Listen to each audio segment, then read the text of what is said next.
Well, great. It's good to be with all of you here. I've had wanted to visit you for some time, so it's good to finally have the opportunity here.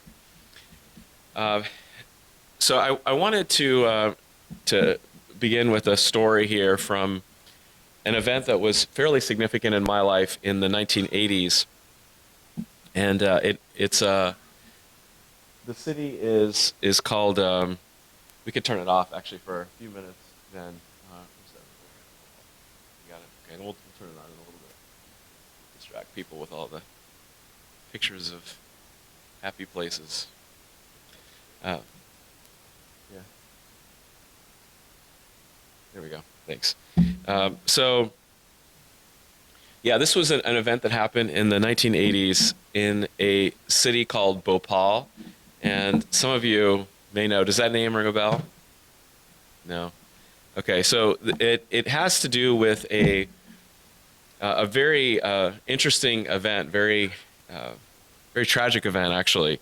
So in the 1970s, there was a group of people that wanted to serve in India. So primarily, India is still to this day primarily an agricultural economy, and they decided to create some kind of facility that would employ local Indians to increase the capacity of the agricultural industry.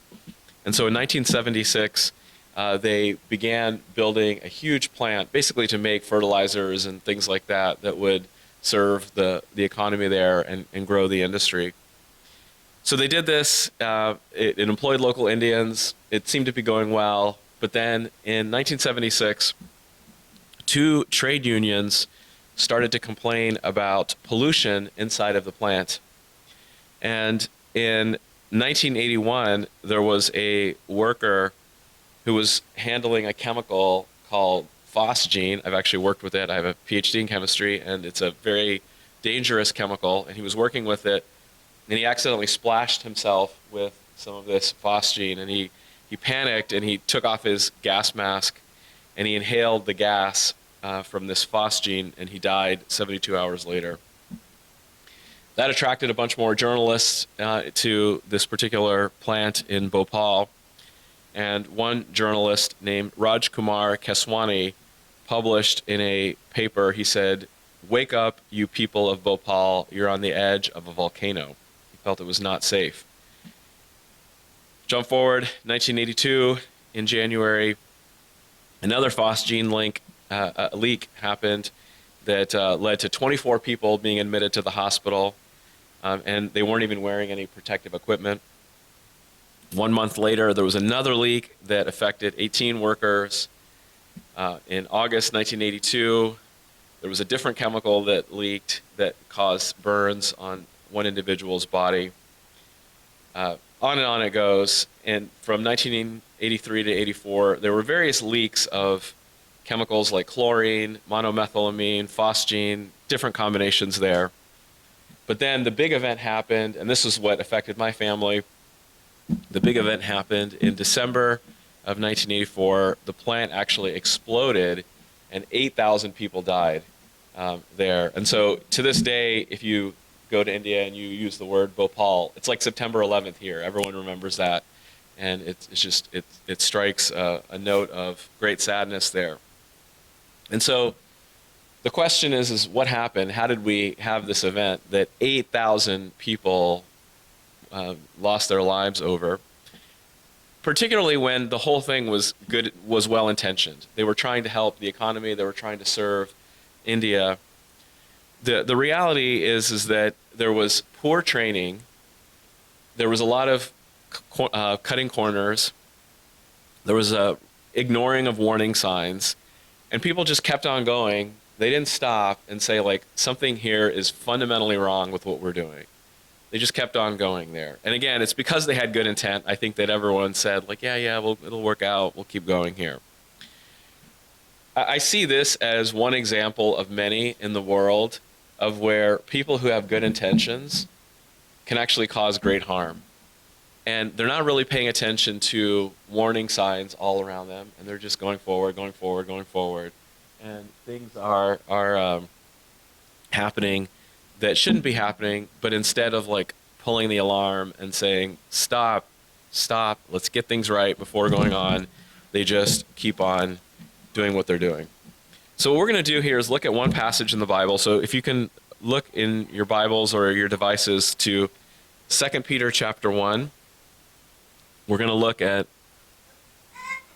a passage that speaks to this issue in a way that I'm going to try to unpack here.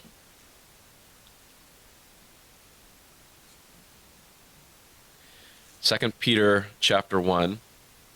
I'm going to read starting in verse 3 down to 11. His divine power has given to us all things that pertain to life and godliness through the knowledge of him who called us by glory and virtue, by which have been given to us exceedingly great and precious promises, that through these you may be partakers of the divine nature, having escaped the corruption that is in the world through lust. But also, for this very reason, giving all diligence, add to your faith virtue, to virtue knowledge, to knowledge self-control, to self-control perseverance, to perseverance godliness, to godliness brotherly kindness, and to brotherly kindness love. For if these things are yours and abound, you will be neither barren nor unfruitful in the knowledge of our Lord Jesus Christ. For he who lacks these things is short-sighted, even to blindness, and has forgotten that he was cleansed from his old sins.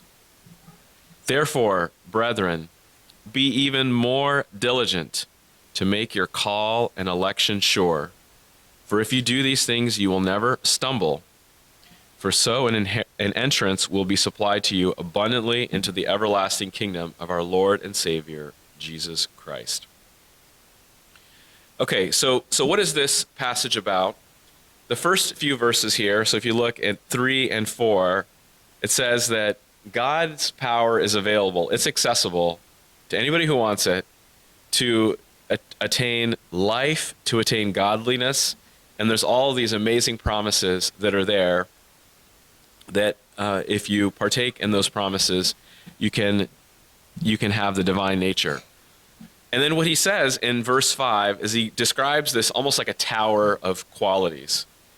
And notice how he begins by saying, giving all diligence. The ESV has make every effort. So this takes a lot of work, whatever this tower is. So what's the bottom of the tower? What's the first level? Faith, right. What's the next level? Virtue. And then? Knowledge. And then? Self-control. And then?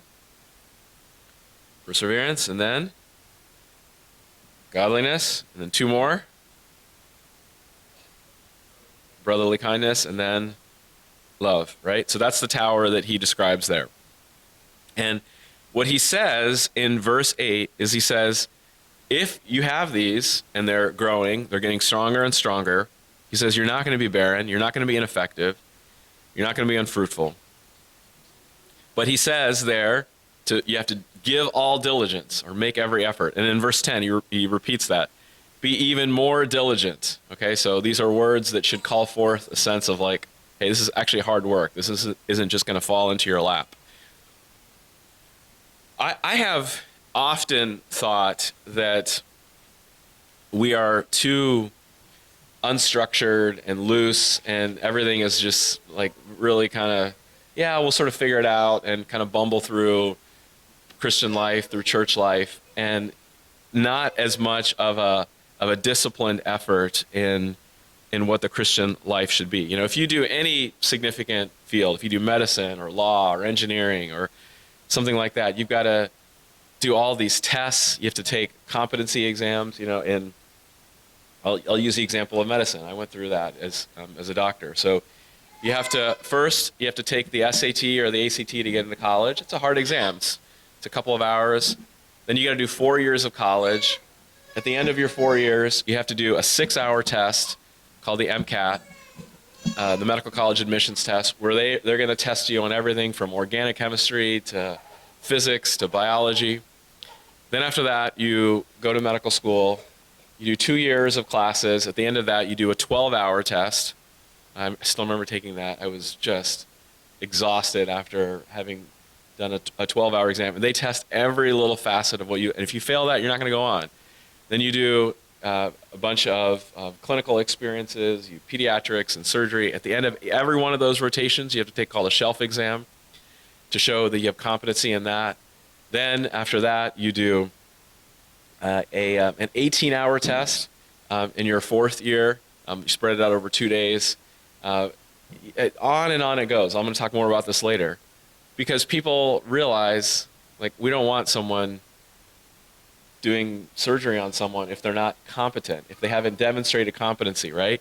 The world takes it very, very seriously. And we should be thankful that in the United States we have good laws there, that you can't just be some random person and call yourself a doctor.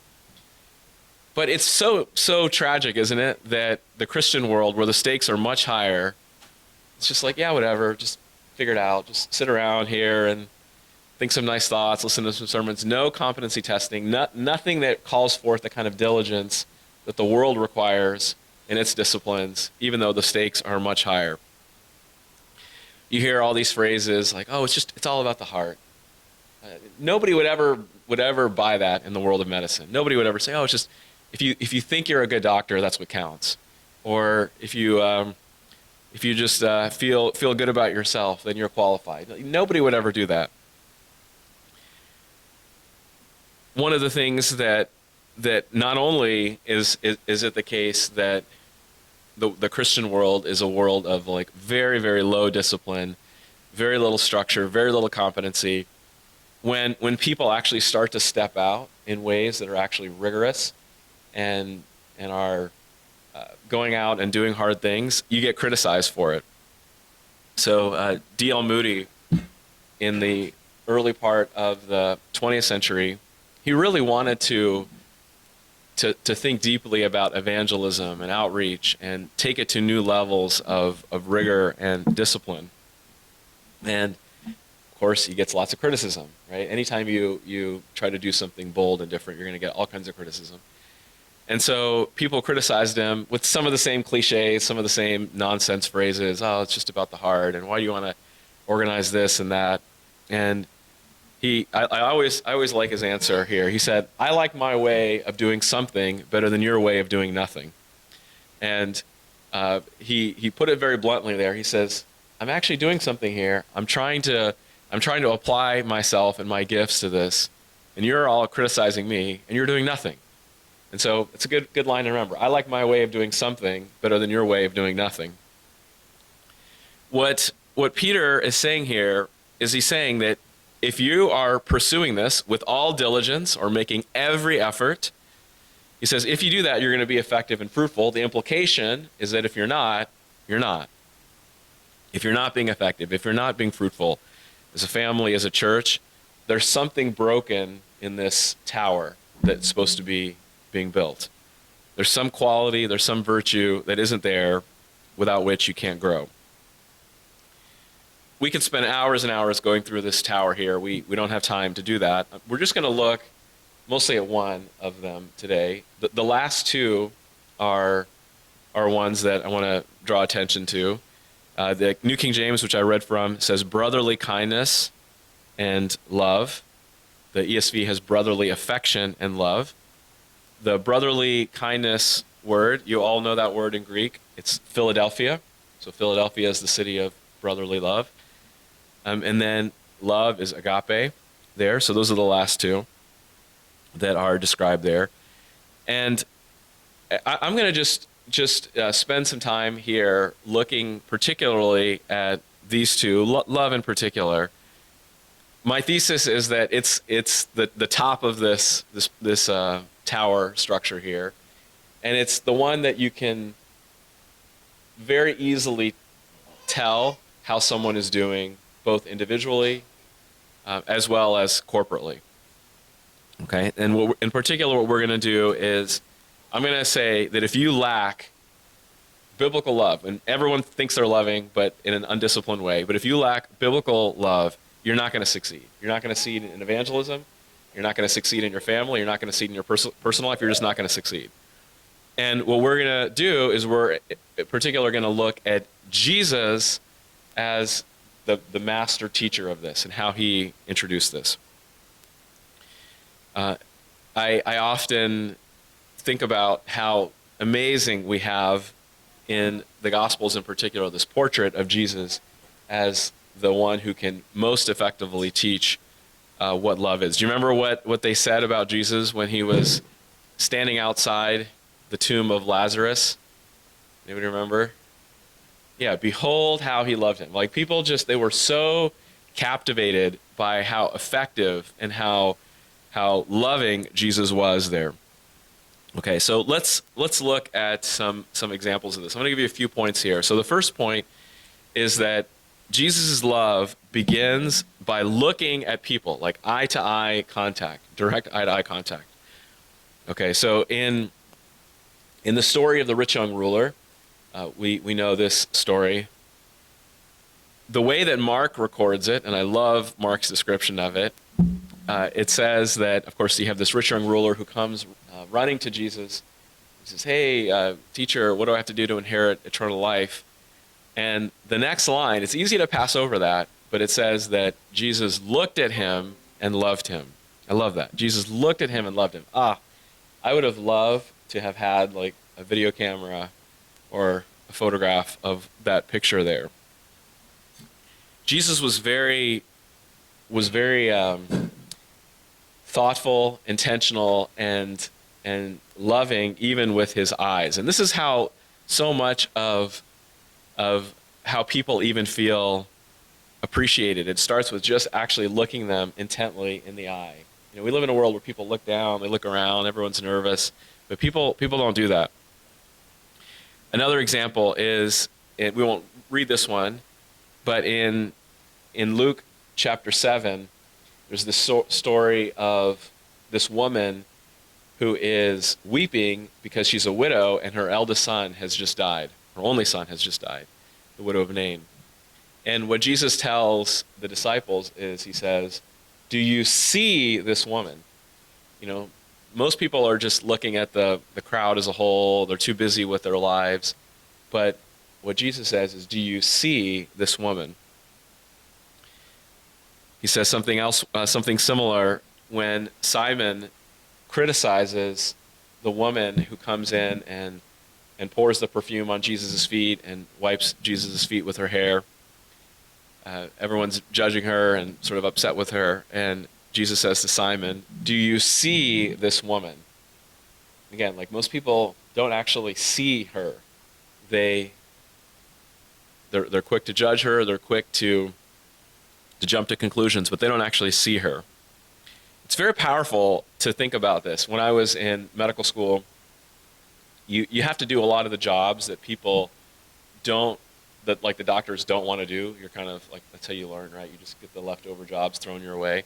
And one of the jobs that I had to do, I worked in a pediatric clinic for quite a while, is I had to hold the babies who were receiving their regular vaccinations.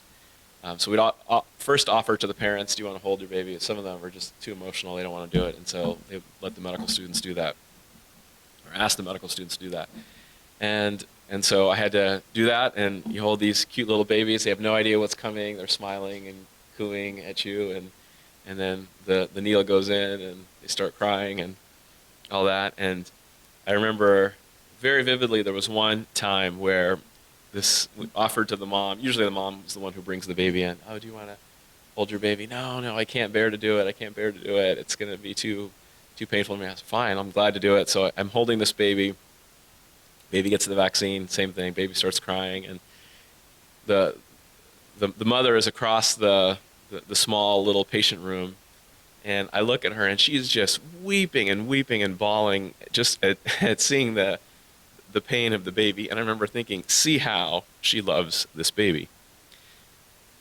Some of you know the name Corrie ten Boom. Most of you know Corrie ten Boom, right? Hiding Place. This is not from Hiding Place, this is from a different book. She interacts with an Indian man who had been suicidal, but had a very powerful experience where he actually met Jesus. And I'll read you from Corey's writing. Says, she's quoting this Indian man. 3 days before, I, the Indian guy, had burned the Bible, and yet Jesus was not angry. I was suddenly changed. I saw him as Christ, the living one, the Savior of the world. I fell on my knees and knew a wonderful peace, which I had never found anywhere before. That was the happiness I had been seeking for such a long time. Okay, that's the end of the quote. That weekend, as I, Corey, listened to the sadhu, I was amazed but disturbed. He told of the visions he had seen, of how he really saw Jesus at a time when he didn't believe. One boy ventured to ask the question we all wanted to know. Please, sir, how did Jesus look? He put his hands before his eyes and said, oh, his eyes, they are so beautiful.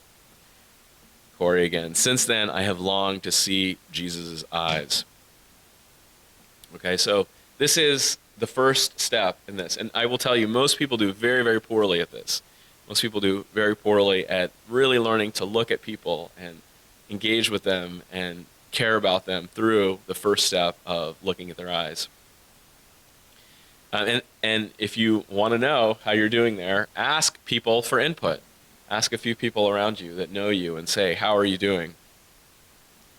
Okay, the next point here on loving effectively is Jesus avoids judgment in favor of service.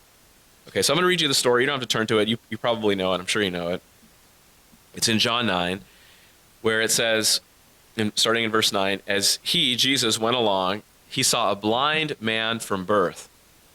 His disciples asked him, Rabbi, who sinned, this man or his parents, that he was born blind? Neither this man nor his parents sinned, said Jesus.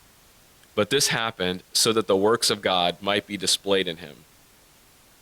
As long as it is day, we must do the works of him who sent me. Night is coming when no one can work. While I am in the world, I am the light of the world. After saying this, he spit on the ground, made some mud with the saliva, and put it on the man's eyes. Go, he told him, wash in the pool of Siloam.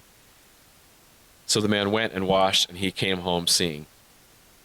Okay, so it's a really interesting scene, right? Okay, so it says Jesus is walking along, and let's say right here, there's a man sitting who's blind from birth. This guy's never been able to see. And the disciples talk to Jesus, and they say, hey, Rabbi, who sinned? This man, his parents? Why is this guy blind? So first off, one of the things that you will, if you pay attention, you'll observe this, especially people who are handicapped. People won't talk directly to them often. They'll talk about them as if they're barely even there. So like one of the complaints that a lot of people have who are handicapped is they'll go to a restaurant, and instead of the waiter asking you, hey, what do you want to eat? They'll ask the person next to him, what does he want to eat? And they feel very dehumanized because they don't directly engage with that individual. It's very common.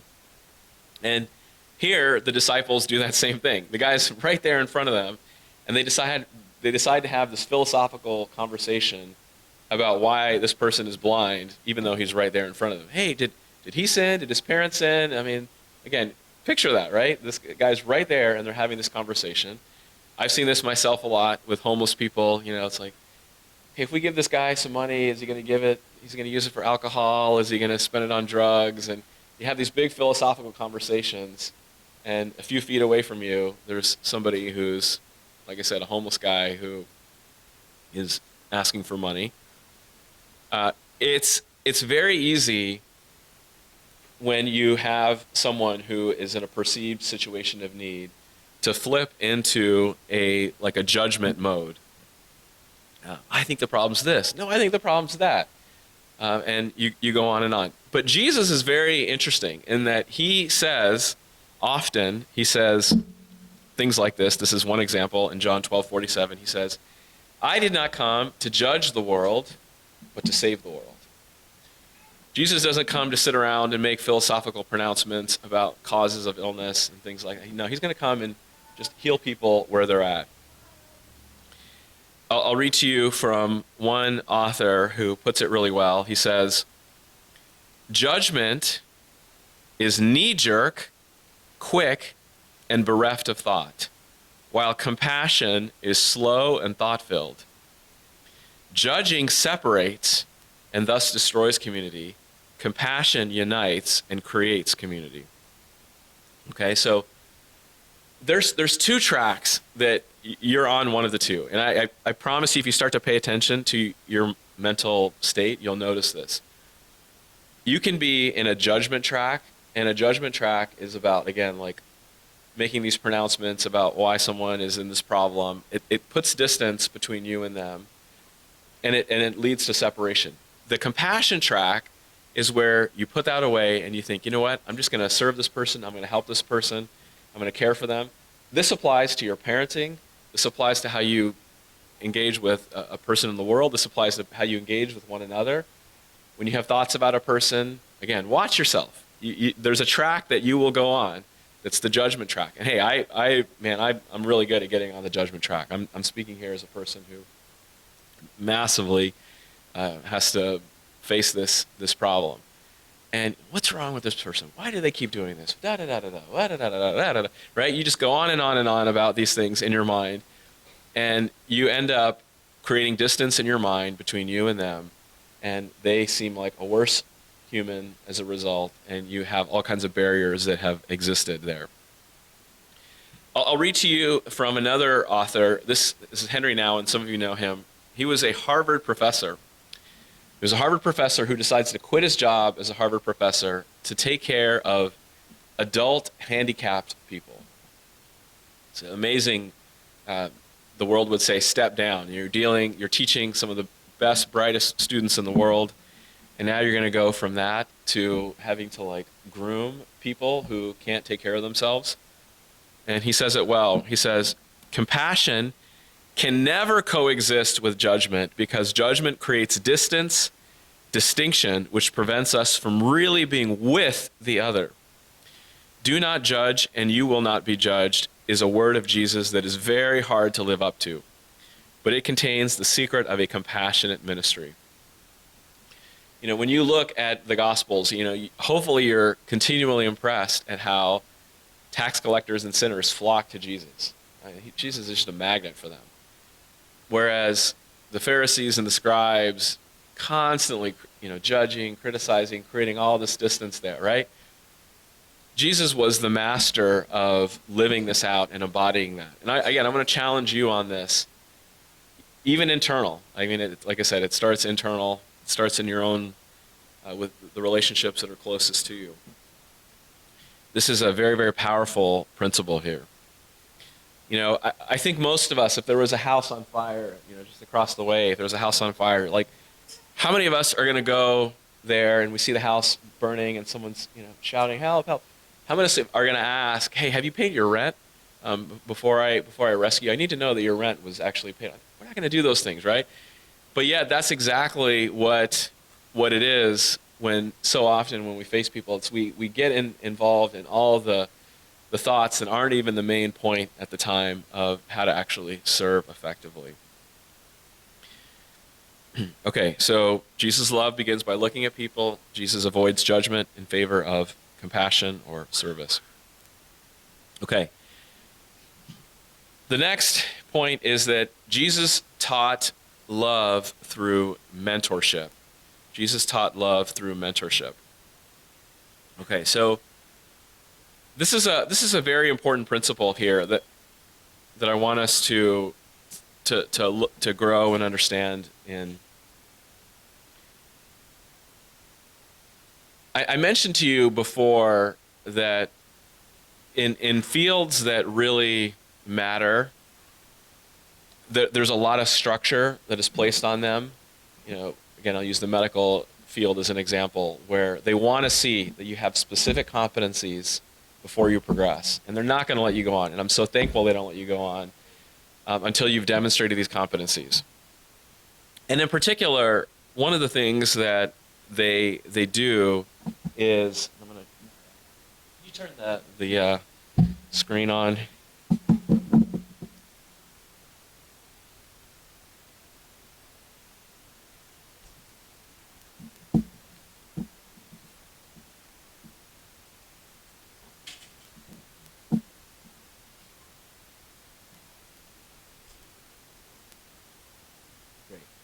Thank you. So, by the way, this is title of this is there it is.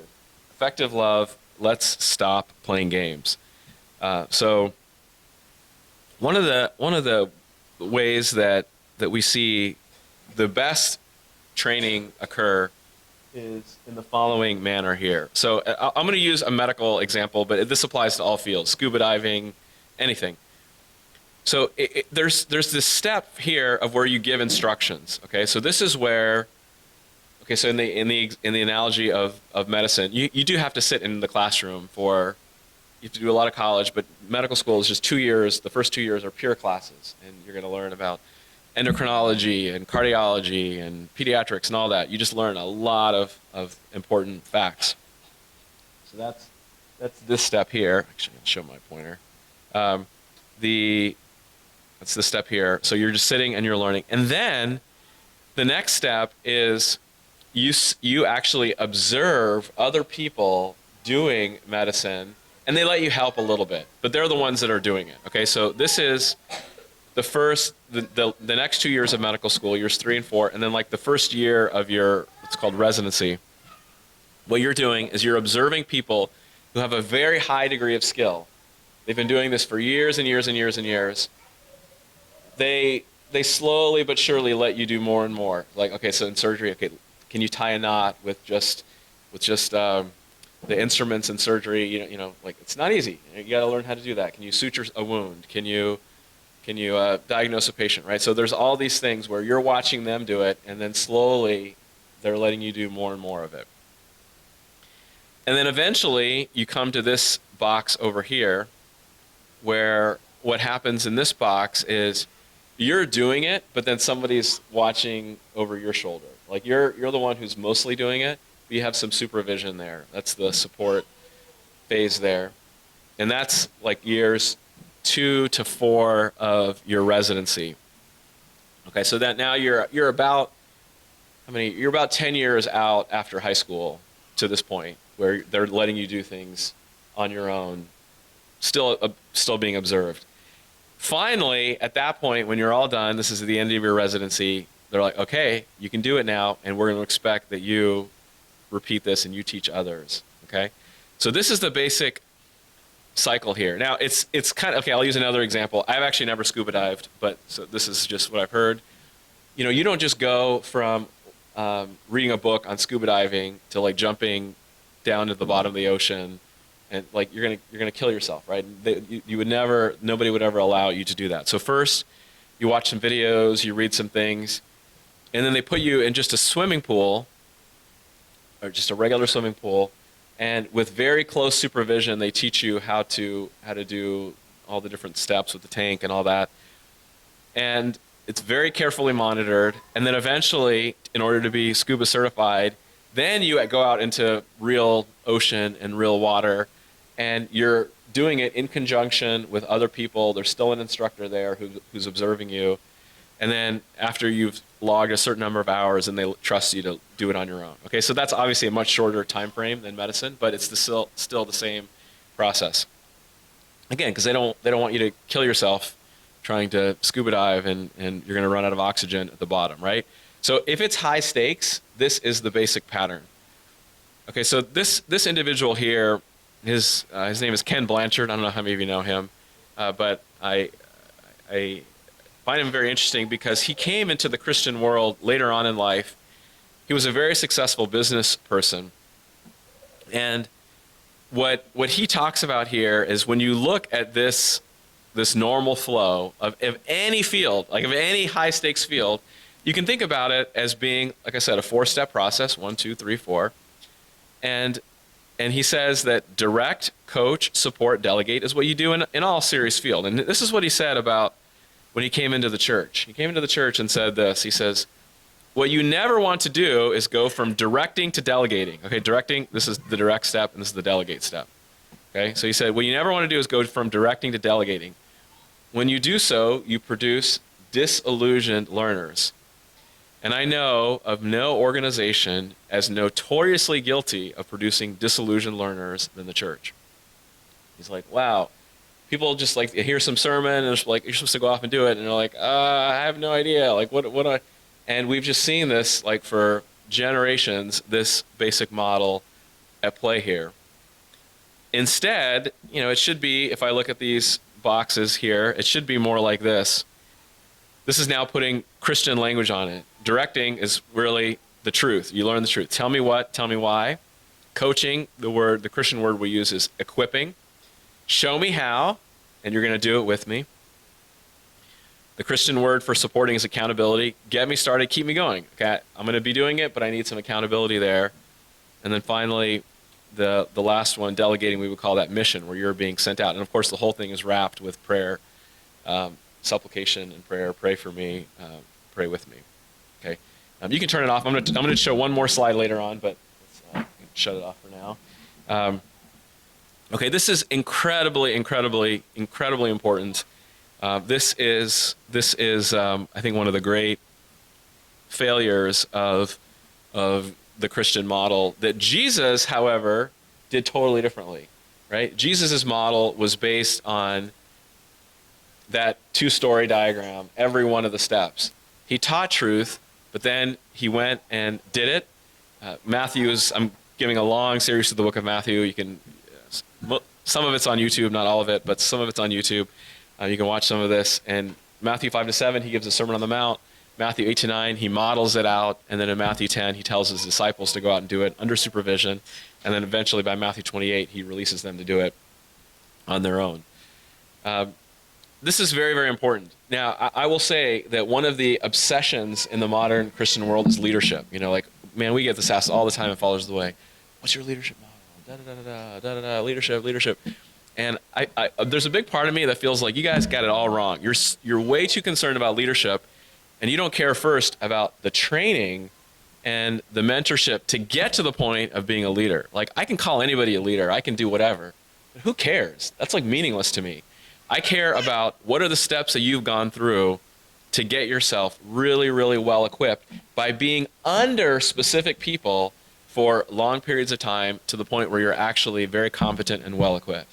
Okay, so again, like so many Mennonite churches, all different types of churches, you're not legitimate unless you've got this really big theology of leadership and you've got all your ordained people worked out. You can be incompetent, but you're legitimate in their eyes because you have this structure worked out. And I think, come on, this is ridiculous. We need to first go to this kind of model, which is very sacrificial. People, I did a residency. You upend your whole life to put yourself under specific doctors, specific physicians that you admire that are very effective there. I chose my residency program very carefully. I wanted to be with the best, and so I did that. Now, how many people have done that in the Christian world, right? People don't do that. Again, you read a book. Okay, books are fine. I love books. I've written a book. Books are great. But they don't substitute for this kind of model at all, not even remotely close for what Jesus' model is of teaching through mentorship and true discipleship. So let's not jump the gun and be concerned about leadership before we've really understood and experienced the kind of intensity there of what it is to properly learn. I'll give a little bit of my story here. When I started college, I was born and raised in LA in Southern California. When I started college, I knew that I wanted to be an effective Christian, but I knew that I did not know. I knew I wasn't good with people. I knew I had a good intention, but I was too quiet. I was too shy. I was socially awkward. And I knew I was not ready to get to that point. And so I picked two people. One was Charles, one was Daniel. And I looked up to them. I hung out with them. I copied a lot of who they were. They were much more socially engaging, impressive people than I was at the time.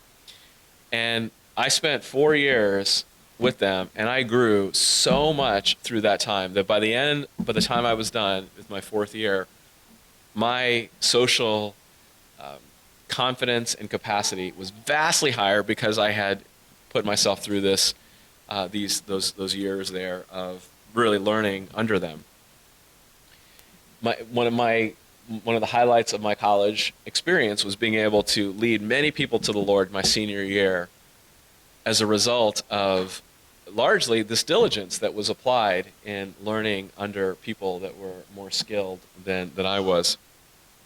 So again, I would ask the question of all of you, like, is it, like, are we playing games here? Like, what is your life really? Is it just kind of bumbling through, or is it really a diligent, intentional, make every effort, giving all diligence to this process?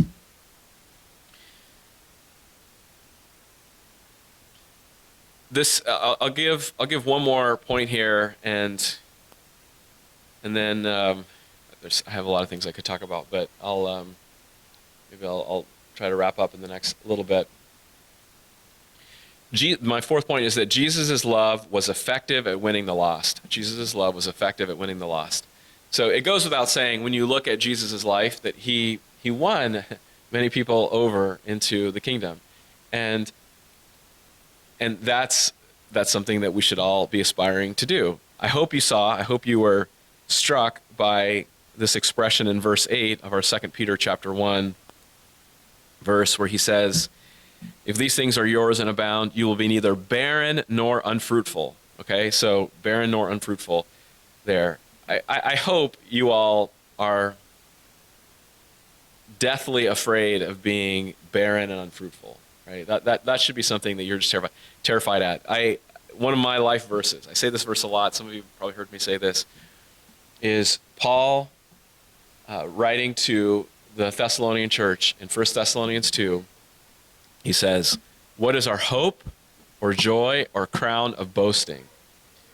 What is our hope or joy or crown of boasting? Okay, so he basically says, what am I hoping for when this world is all done? And he answers that. He says, is it not indeed you, Thessalonians, before our Lord Jesus at his coming? For you are our glory and joy. He doesn't say that, like, my hope is just some confession or some creed or something like that. He says, my hope when Jesus comes again is specific people that I have evangelized and discipled that I'm going to be able to point to on the last day and say, you're my hope, you're my joy, you're my crown of boasting. That kind of tangible theology is where we need to press into. Somebody that I admire a lot, his name is Dawson Trotman. He used this analogy all the time. He used to say that I want you to think about the Christian life as a journey towards fruitfulness. And he would say, his analogy that he used so many times was that if you have a married couple and they are infertile, they're not making babies, they don't just go along and life is okay. No, they go to the doctor, they ask for prayer, they do whatever it's going to take, because they know that normally two married people, when they come together, should be making babies, right? There's something wrong if they're not doing that. How tragic it is when you have people in the church that have years, decades of infertility and don't seem to do much of anything about it. They're just okay with that, right? They would be shattered if that was the case with their child rearing, if they were married and they couldn't have children. But yeah, they can go along for years and years and years, not make a single convert, a single disciple who stays with the church for years and years to come, and life goes on. And I just think, like, what? This is like the Bhopal example again. It's like, there's warning signs. Wake up. Do you see the warning signs? I often feel like we just don't have enough of the proof is in the pudding type mentality, right? Like Jesus doesn't make it complicated, right? You will know a tree by its fruit. You will be able to tell most of what's important from the simplest things in your life. And it's easy to pretend, it's easy to run away, it's easy to squander years of your life not facing that. But Jesus was effective. The apostles were effective. In the book of Acts, they were effective. I am really, really passionate about the simplicity of this message. Look at your life. Look at what's going on. Look at the effort that is being placed there and what is happening in terms of of your own fruit and your own effectiveness.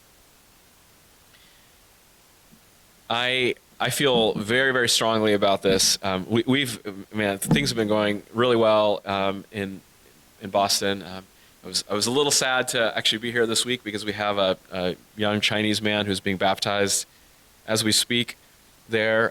Didn't know anything about God and is being added to the church there. We are bursting at the seams in terms of Bible studies and people that are coming in, particularly from the international setting there. And we're working really hard to equip folks and to get them to a point of true fruitfulness there, where there's people coming into the church and there's not this ineffectiveness, this barrenness, this unfruitfulness that marks their lives. I don't know how it's going here. I'll have to hear afterward about how it's going here. But I want to encourage you to think about the 2 Peter passage and not sweep it under the rug, not bury it, but just ask, like, are we being effective? Are we being fruitful? Or is there something in this tower that is not progressing? Are we ineffective at our ability to love? Are we ineffective in our ways of winning the world? We did at Sattler, we had a day on Friday. It was an exhausting day. But we had a day on Friday where we went through the whole student body. We met with them. We got about 80 or so students. We met with them in front of a panel, and we said, this is what we see in your life that is hindering your progress, that is hindering your growth as Christians. And it was a whole lot of things. For some people, it was awkward social mannerisms that just turns people away. You know, like you might think that's a small thing, but it can be a big thing. You know, like people who are awkward, who have even strange mannerisms and things like that. People are like, whoa, you're kind of an odd guy. I'm not going to be hanging around you, right? Who's going to say that? We live in a world where people are very nice, and in the Christian world especially, nobody's going to actually come up to somebody and say, like, actually, you got a major issue here with a particular mannerism. We had to sit down with a number of people and confront them about a whole host of issues of problems that are in their life today, because we care about them and want to see them grow, right? And again, I would challenge you and say, is that happening here? I have a whole second message that at some point I could give to build on this about how to do that well, but we'll save that for another time. I'll close by saying that in order to get to this point of a successful life, a successful tower of virtues here, as I said, it requires diligence and working hard. But I want to remind us now of the consequences of this, okay? I often, again, think that sometimes we're way too casual and way too trivial about like what the church is supposed to be, and we can just like skate by and not really have the fear of God in our hearts about what we're supposed to be about. When I go to Uganda every year, I was there this summer. We have a Followers of the Way church there, and not this past trip, but it was one or two trips prior to that. I like to go as a whole family, but we decided for various reasons that I would just take the older children along, and my wife stayed back with the younger ones. And we were there at Boston Logan Airport, and I was going to be gone for 2 weeks, which isn't actually that long, but at the time I had never been separated from my wife for 2 weeks that length. And so I was there, and we were greeting each other at the curb there at the airport, and my wife was in tears. I was getting choked up. A lot of the children were crying. We were like, wow, this is like such a hard moment to be able to be separated there. And as I was walking into the airport and I was looking back at the vehicle there, our van, I thought to myself, this is exactly what the day of judgment is going to feel like, where it's going to be spouse divided from spouse, child from child, brother from sister. It's going to be terrible. It's going to be so incredibly tragic as we realize this is not a 2-week separation, but an eternal separation. And I'm going to show here, maybe we can, just one final time here. I'm going to show a photograph from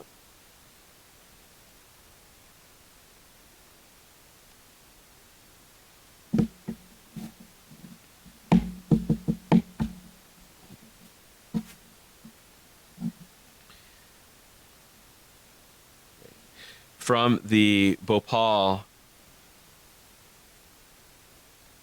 disaster that became somewhat iconic for the whole event. So this is it. She's called the Bhopal girl. She was one of the 8,000 individuals that died there.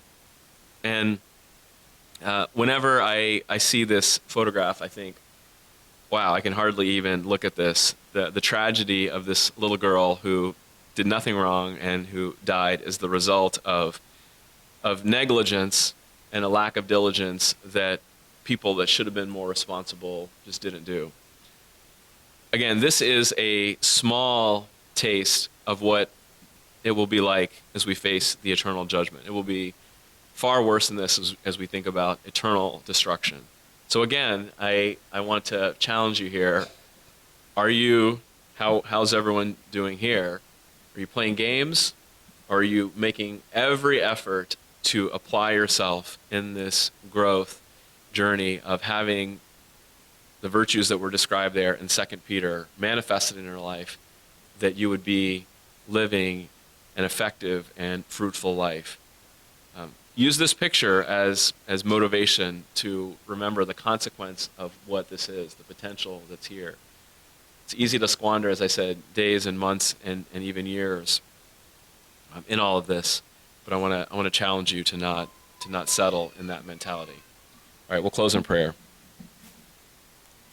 Father, I pray for everyone here and for those who are not here. I pray that this would not be a place of trivialities, of cutting corners, of being casual, but of making all effort, putting in our highest and best effort into the kingdom, knowing that souls are at stake, the souls of people here in this room, as well as the souls of many around us. I pray that all these points would sink deep into our soul on what it is to love well, Jesus' model of teaching love through mentorship, through the full picture of what discipleship is supposed to look like. I pray, Father, that you would help people to hear and to obey what your scriptures are speaking to us, what Jesus is saying to us. And I pray all these things in his name. Amen.